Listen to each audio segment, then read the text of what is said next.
Hey everyone, welcome back to VoxQueue. Today we've got some wild ones. Grab a drink, settle in, and let's get into it.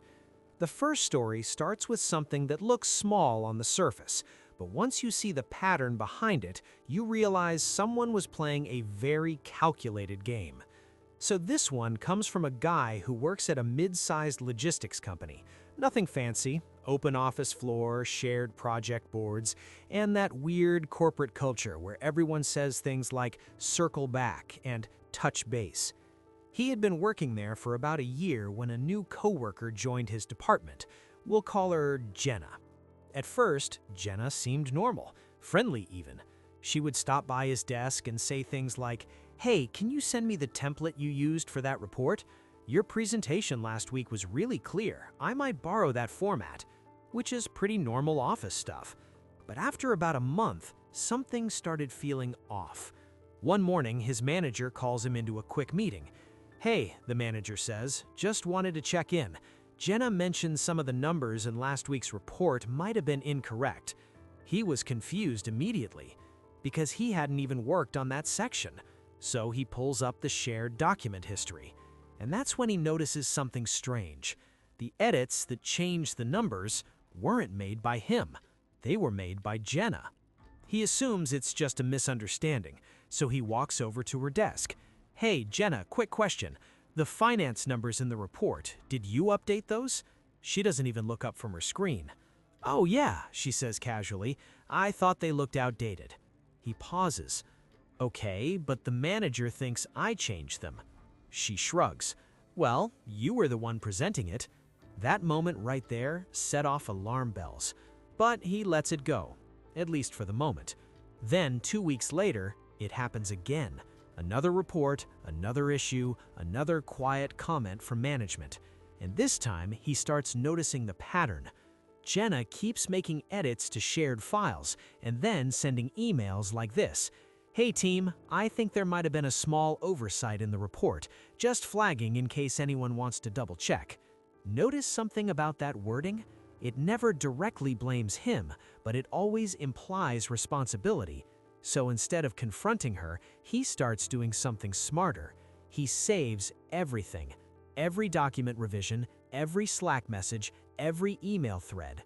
He even takes screenshots of the edit logs, and sure enough, a third incident happens. This time, the manager schedules a formal meeting. Conference room, department lead, Jenna, and him.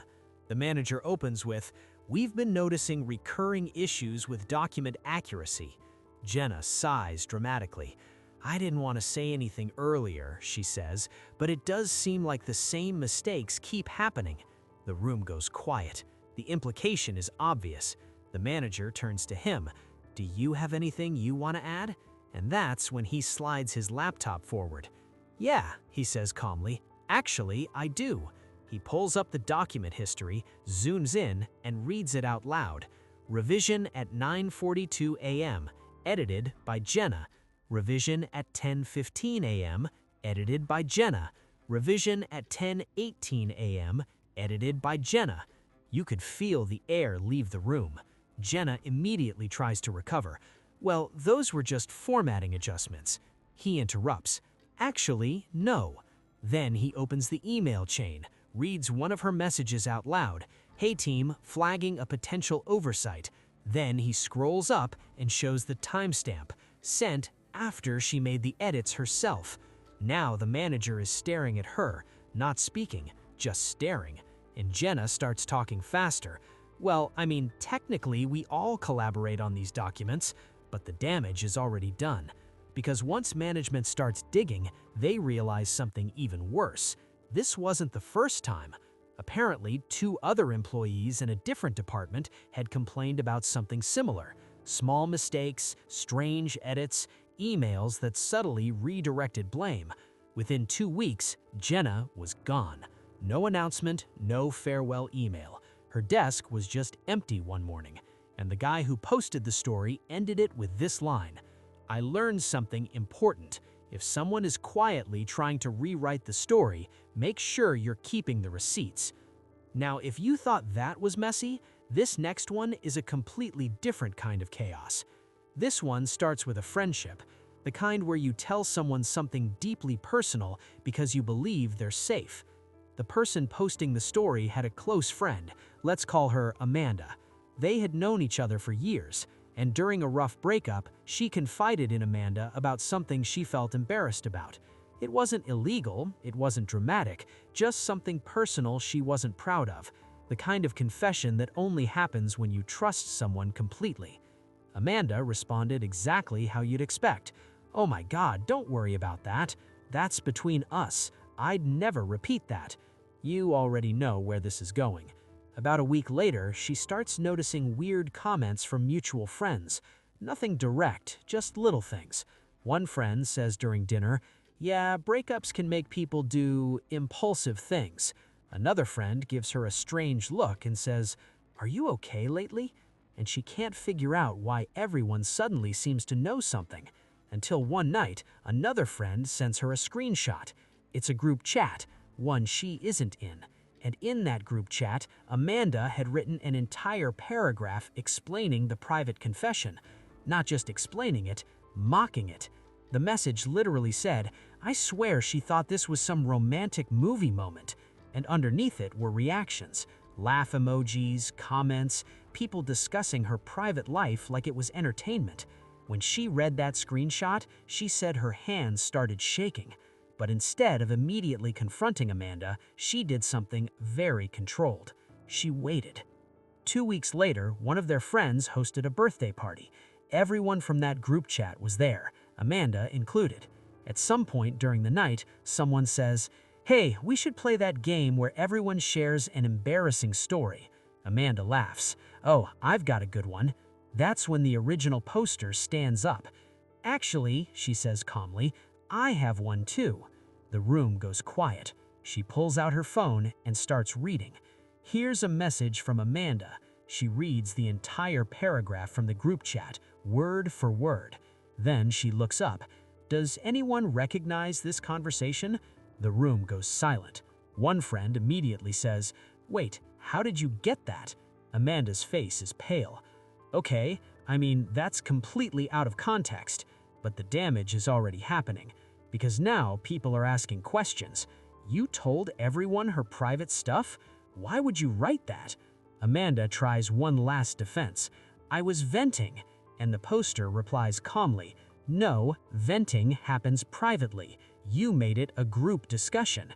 The friend group fractured that night. Some people left with Amanda, others stayed and apologized. But the story didn't end there, because the next week, Amanda tried spinning the situation online, posting vague statements like, "Funny how people twist things." So the original poster did something very simple. She posted the screenshots, the actual ones, not edited, not cropped, just the conversation. Amanda deleted her post within an hour, and according to the update, they haven't spoken since. Now, that story shows how betrayal spreads through friend groups, but this one is a bit more strategic, and it involves a wedding. The person telling the story had a younger sister who had always been competitive. Everything was a comparison: grades, jobs, relationships, even wedding planning. When the poster got engaged, her sister started making little comments.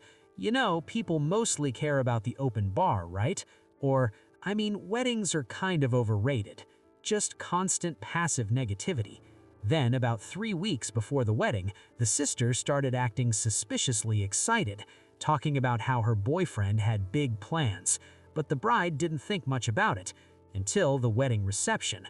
The speeches had just finished, everyone's relaxed, music playing, drinks flowing, then suddenly, the sister grabs the microphone. "Hey everyone," she says. The room quiets. "I just wanted to share some exciting news," and she holds up her hand. Her boyfriend walks over, gets down on one knee, proposes, in the middle of someone else's wedding reception. The room is stunned. Some people clap awkwardly, others look at the bride, waiting for her reaction.